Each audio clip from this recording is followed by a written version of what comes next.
በተመሳሳይ ወንዝ ውስጥ ሁለት ጊዜ እግርህን አታስገባም፣ አንተም የተለየህ ሰው ትሆናለህ፣ የወንዙ ውሃም ይለወጣል ይላል። ይህንን የተናገረው ሄራክላይተስ ነበር። ሁሉም ነገር ይለዋወጣል። እዚች ምድር ላይ የማይለዋወጥ ነገር የለም። ምናልባትም ወንዙን ተመልክታችሁ ትላንት የነበረው ወንዝ ነው ትሉ ይሆናል እንጂ ውሃው አልፏል። ዛሬ የምታዩት ውሃ ትላንት የነበረው አይደለም፣ እየተለዋወጠ ነው።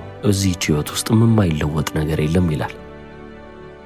ወደ ሰው ልጅ ወደ እኛ ታሪክም ከተመለስን ከተወለድን ጊዜ ጀምሮ ሁሌም ቢሆን እየተለዋወጥን ነው የምናልፈው። ትናንትና ላይ የነበረውን ማንነታችንን ትተን ዛሬ ላይ አዲስ እየሆንን እየታደስን ነው የምናልፈው አይደል? ሄራክላይተስም ይህንን ነው እየተናገረ ያለው። ሁሉም ነገር በዚህች ምድር ላይ እየተለዋወጠ እየተቀየረ ነው የሚሄደው። ነገር ግን የሰው ልጆች ነንና በሕይወት ውስጥ እንደሚለዋወጡ ውስጣችን እያወቀ እንኳን እንዳይለወጡ ብለን የምናስባቸው ነገሮች አሉ። ብዙ ሰዎች ወደ ሕይወታችን ይመጣሉ፣ እንደሚወጡም ደግሞ እንረሳዋለን። ይሄ በቃ ቼንጅ የሚያደርግ ነገር አይደለም ወይንም የሚለወጥ ነገር አይደለም ብለን እናስባለን። ስለዚህ እነዛን የምንወዳቸውን ሰዎች አንዳንድ ጊዜ ችላም ብለን የምናሳልፍበት ወቅት ይኖራል። ለምን? እነሱ ላይ በጣም እርግጠኛ ስለሆነ የትም አይሄዱብንም ብለን ስላሰብን ማለት ነው። ሞት እንኳን መጥቶ ሊነጥቃቸው እንደሚችል አይምሯችን ይዘነጋዋል። ሁሉም ሰው ሟች እንደሆነ እኮ እናውቃለን። በተመሳሳይ ሰዓት ግን አሁንም ቢሆን ችላ እያልን የምናልፍ ሰዎች ሆነናል። ብዙ ገንዘብ ስናገኝ ወይንም ስኬታማ ስንሆን፣ ቢዝነሳችን በጣም ጥሩ የሚባል ደረጃ ላይ ሲሆን ሁሉም ነገር በዛ ደረጃ ሆኖ የሚቀጥል ይመስለናል።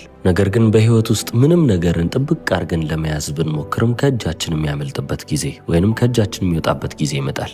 ሄራክላይተስ እንደሚያምነው ከሆነ የቼንጅ ወይንም ደግሞ የለውጥ ዋናው መሰረት ፋየር ነው ወይንም ደግሞ እሳት ነው ይላል። ታዲያ አሁን ይህንን እሳት በትክክለኛ ትርጉሙ ወስዶት ይሆን አሊያም ደግሞ እንደ ምሳሌ ተጠቅሞት ይሆን አናውቅም። አንድ የምንረዳው ነገር ግን እሳትን ልክ እንደ ትራንስፎርማቲቭ ፎርስ እንደሚመለከተው ነው። ሁሌም ቢሆን ይለዋወጣል። የሚነካውም አካል የተለያየ ነው። ብረትን አቅልጠው ወደ ፈለጉት ሼፕ ወይንም ደግሞ ቅርጽ መለወጥ የሚችሉ ሰዎች አሉ አይደለ? ስለዚህ ልክ እንደዛ ነው። ያንን ለውጥ ሊያመጣ የቻለው ምኑ ነው? ሂቱ ወይንም ደግሞ የዛ እሳት ነበልባልነት ነው።